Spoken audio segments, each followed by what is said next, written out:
যারা পেঁয়াজ চাষে ভাই আছেন তাদেরকে উদ্দেশ্য করে বলছি, আপনারা যারা বিভিন্ন রকমের হাইব্রিড পেঁয়াজ রোপণ করার চিন্তা ভাবনা করছেন, এই চিন্তা মাথায় নেবেন না। আমাদের দেশে যেই সুপার কিং এবং মেটাল জাতের পেঁয়াজ আছে এটাই সর্বোচ্চ, এটাই সর্বোৎকৃষ্ট। এই দুইটা চাষ করে আমরা লাভবান হতে পারি। আমাদের পেঁয়াজ নষ্ট হবে না, পেঁয়াজের মানও ভালো এবং পেঁয়াজ ফলন অনেক বেশি হয়। 1 বিঘা যদি আপনার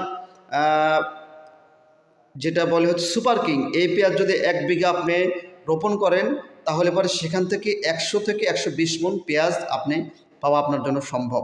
সেজন্য বলছি সুপার কিং এবং মেটাল পেঁয়াজ ছাড়া অন্য কোনো পেঁয়াজ উৎপাদন করার চিন্তা ভাবনা করবেন না, এতে আপনি প্রতারিত হবেন।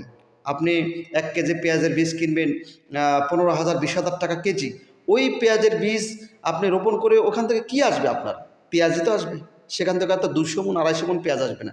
সেজন্য আপনাদেরকে বলছি, যারা পেঁয়াজ রোপণ করবেন অবশ্যই মেটাল আর সুপার কিং এই দুইটা জাতি আপনারা ব্যবহার করবেন, এতে আপনি লাভবান হবেনই হবেন। হাইব্রিড নামের যে পেঁয়াজগুলি আসে, পেঁয়াজের বীজগুলি আসে, দানা আসে, এগুলি হচ্ছে একটা ফাঁদ। যেই ফাঁদে আপনারা পা দিলে পরে অবশ্যই আপনারা বিপদে পড়বেন। সেজন্য আপনাদের সতর্ক থাকতে হবে, এই ফাঁদে আমরা কেউ পা রাখবো না, এটা মনে রাখবেন।